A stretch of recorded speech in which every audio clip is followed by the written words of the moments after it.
Hello, good evening, नमस्कार। स्वागत है आपका हमारे यूट्यूब चैनल पर। जैसा कि आपको पता है, ये हमारी क्लास बहुत शानदार होती है। शाम को 5 बजे एसएससी जीडी का पेपर है, शाम को 5 बजे होती है। सभी लोग जुड़ जाइए, सभी लोग जुड़ जाइए। चलिए, मैं शानदार हिंदी के 25 प्रश्न लेकर आया हूँ। चलिए बताइए बताइए, स्टार्ट करते हैं। पहला प्रश्न बताइए, जिस जिस सूर्य जिस पर्वत के पीछे निकलता है उसे क्या कहते हैं? वाक्यांश के लिए एक शब्द बताइए।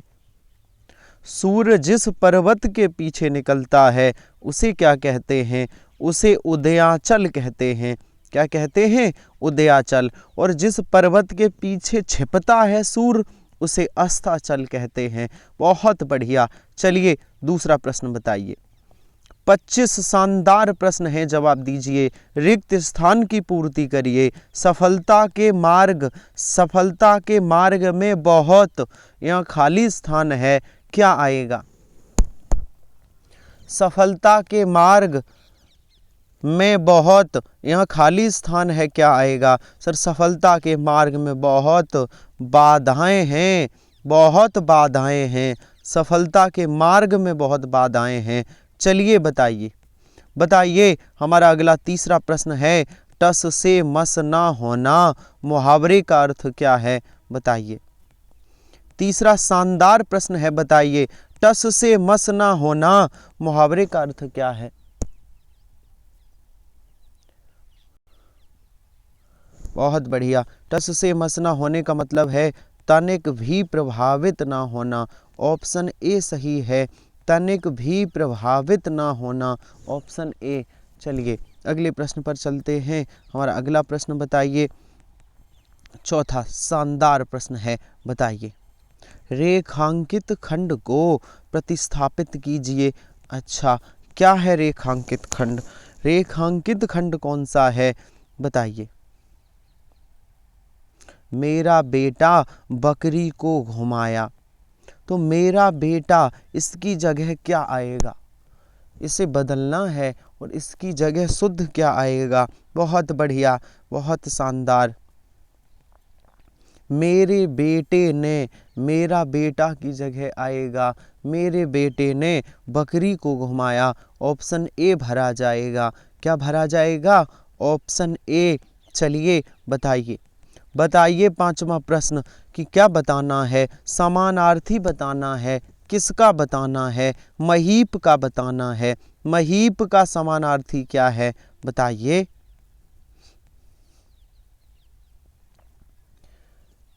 बहुत बढ़िया, बहुत शानदार। महीप का मतलब होता है, महीप राजा का पर्यायवाची है। महीप कहें, राजा कहें, नरेश कहें। ऑप्शन डी सही है। चलिए बताइए छठवां प्रश्न बताइए। समानार्थी शब्द कौन सा है? बताइए। कौन सा समानार्थी शब्द है? पता है आपको? चलिए बताइए। किसका पूछा गया है? सरस्वती का पूछा गया है। सरस्वती का कौन सा समानार्थी है? बताइए।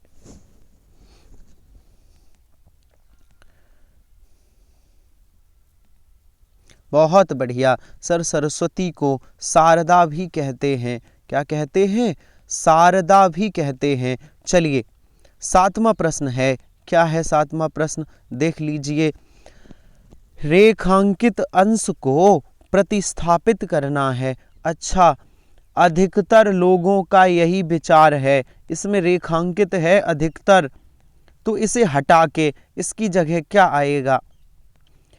अधिकतर की जगह कौन सा शब्द लेगा?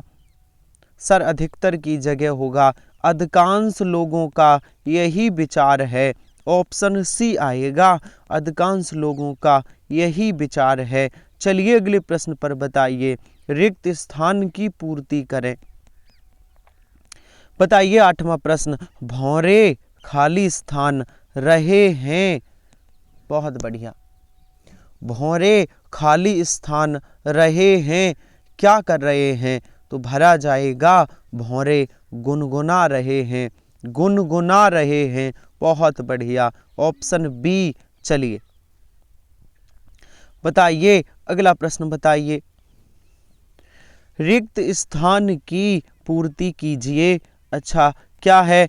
कवि कविता का, फिर है खाली स्थान, कवि कविता का करता है, यहाँ क्या भरा जाएगा? खाली स्थान में क्या भरा जाएगा? सर, कवि कविता का क्या करता है? सृजन करता है। कवि कविता का क्या करता है? सृजन करता है। बहुत बढ़िया। बताइए, पहाड़ टूटना मुहावरे का अर्थ क्या है?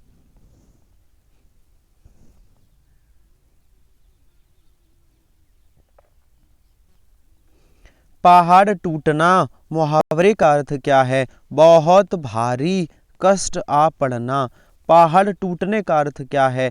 बहुत भारी कष्ट आ पड़ना। ऑप्शन सी सही होगा। चलिए बताइए। बताइए, हमारा 11वां प्रश्न है, वाक्यांश के किस भाग में त्रुटि है? बताइए, कौन से भाग में त्रुटि है? बताइए। उसने इस बात पर कड़ी आपत्ति प्रकट की। उसने इस बात पर कड़ी आपत्ति प्रकट की, कहाँ गलती है? सर, गलती है आपत्ति प्रकट की नहीं, आपत्ति जताई। प्रकट की जगह जताई होना चाहिए। प्रकट की जगह क्या होना चाहिए? जताई होना चाहिए। ऑप्शन सी सही होगा। कौन सा ऑप्शन सही है? Option C. चलिए अगले प्रश्न पर चलते हैं। हमारा अगला प्रश्न है, जिसका दमन करना कठिन है, उस वाक्यांश के लिए एक शब्द क्या आएगा? बहुत बढ़िया। जिसका दमन करना कठिन है, वाक्यांश के लिए एक शब्द क्या आएगा? मैं पहुंच रहा हूं वहीं, ये है विकल्प। जिसका दमन करना कठिन है, वाक्यांश के लिए एक शब्द क्या आएगा? उसे क्या कहते हैं? दुर्दम्य कहते हैं। जिसका दमन करना कठिन हो, उसे क्या कहेंगे? दुर्दम्य कहेंगे। चलिए बताइए। बताइए, दिए गए वाक्य में त्रुटि ज्ञात करें। बताइए, ये जो वाक्य दिया गया है यहां से यहां तक, इसमें कहां पर त्रुटि है? बताइए। उन्हें साहित्यिक सेवा का लिए पुरस्कार प्रदान किया गया। तो ये जो वाक्य विभिन्न खंडों में दिया गया है, क्या गलती दिख रही है? बिल्कुल सर, उन्हें साहित्यिक सेवा के लिए होना चाहिए, का लिए नहीं। ऑप्शन बी में गलती है। ऑप्शन बी के लिए होना चाहिए। बहुत बढ़िया। चलिए हमारा अगला प्रश्न बताइए। अगला 14वां प्रश्न, त्रुटि ज्ञात करें। जहां पर गलती हो उसे बताएं। अच्छा, क्या करना है? क्या करना है? ये 4 विकल्प हैं, मैं क्वेश्चन छोटा कर लूं। अब ठीक है, बताइए। कठिन से कठिन परिस्थितियों का भी हमेशा कठिन से कठिन परिस्थितियों का भी हमें हमेशा आत्मविश्वास बनाए रखना चाहिए। क्या इसमें कहीं गलती है? बहुत बढ़िया। कठिन से कठिन परिस्थितियों का नहीं, परिस्थितियों में होना चाहिए। कठिन से कठिन परिस्थितियों में, तो गलती कहाँ है? कठिन से कठिन परिस्थितियों का में गलती है। का की जगह में आना चाहिए था।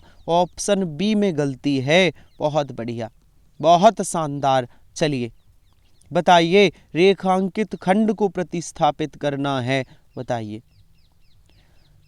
करिए भैया रेखांकित खंड को। साधु ने चूहे पर दया करा और उसे बिल्ली बना दिया। साधु ने चूहे पर दया करा, इसकी जगह क्या आएगा? साधु ने चूहे पर दया करी, ये भी नहीं, ये भी नहीं। दया की, साधु ने चूहे पर दया की। ऑप्शन कौन सा आएगा? सी। ऑप्शन सी, साधु ने चूहे पर दया की। चलिए बताइए, हमारा 16वां प्रश्न है। बताइए, साधारण का विलोम क्या होगा? बताइए।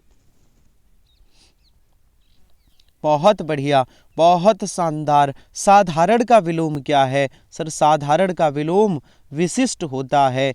क्या होता है? विशिष्ट होता है। बहुत बढ़िया।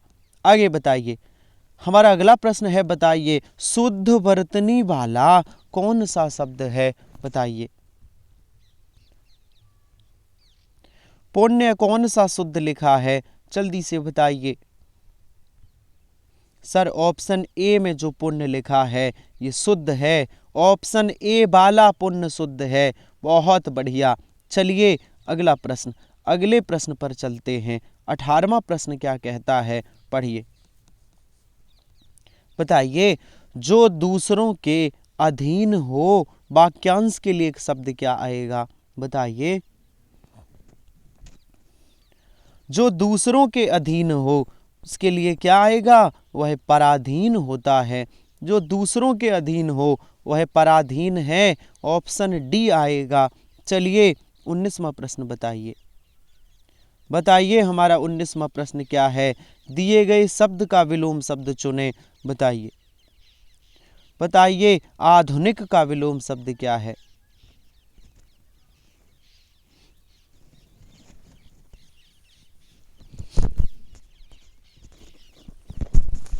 बताइए आधुनिक का विलोम शब्द क्या है? सर आधुनिक का विलोम क्या होता है? प्राचीन होता है। ऑप्शन डी सही है। आधुनिक का विलोम प्राचीन होता है। बहुत बढ़िया। चलिए आगे बताइए, आगे बताइए। 20वां प्रश्न है, शुद्ध वर्तनी वाला शब्द कौन सा है?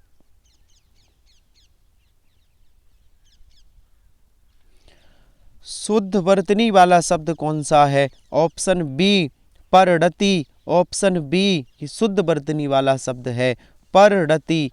चलिए अगले प्रश्न पर चलते हैं। अगला प्रश्न बताइए। सर गद्यांश से रिलेटेड अब 5 प्रश्न हैं। अच्छा बताइए, बताइए गद्यांश से संबंधित हैं। दुख, ईर्ष्या का दुख प्राय निष्फल हो जाता है और अधिकतर तो जिस बात की ईर्ष्या होती है, जिस बात की ईर्ष्या होती है वह ऐसी बात होती है जिस पर हमारा नहीं होता। क्या नहीं होता? जिस पर हमारा क्या नहीं होता? जिस पर हमारा क्या नहीं होता? जिस पर हमारा बस नहीं होता। ऑप्शन ए भरा जाएगा। क्या भरा जाएगा? Option A. आगे बताइए, जब हम में अपनी ही स्थिति में अनुकूल करने का सामर्थ्य नहीं है। अनुकूल करने का क्या नहीं है? अनुकूल करने का, देखिए दूसरे में क्या भरा जाएगा? अनुकूल करने का, परिवर्तन अनुकूल है ना, परिवर्तन भरा जाएगा। देखिए अनुकूल परिवर्तन करने का सामर्थ्य नहीं है, परिवर्तन। आगे देखिए, तब हम दूसरों की में कहाँ तक परिवर्तन कर सकते हैं? दूसरों की किस में? दूसरों की किस में क्या भरा जाएगा? दूसरों की स्थिति में कहाँ तक परिवर्तन कर सकते हैं? ऑप्शन सी भरा जाएगा। और चौथी में क्या? देखिए आगे, जितनी जानकारी हमें अपनी स्थिति से हो सकती है उतनी की प्रत्यंग का परिचय। चौथे में क्या भरा जाएगा? उतनी क्या भरा जाएगा? उतनी किसी दूसरे के प्रत्यंग का परिचय। यहाँ भरा जाएगा किसी दूसरे का प्रत्यंग का परिचय होता है। 5वां भरा जाएगा प्रत्यंग का परिचय होता है, मतलब आवश्यक होता है। यहाँ भरा जाएगा आवश्यक। यहाँ क्या भरा जाएगा? प्रत्यंग का परिचय आवश्यक होता है। बहुत बढ़िया, बहुत शानदार, बहुत लाजवाब। 25 प्रश्न इस प्रकार हमारे कंप्लीट हुए। मिलते हैं कल फिर से इसी समय नए प्रश्नों के साथ। तब तक के लिए धन्यवाद।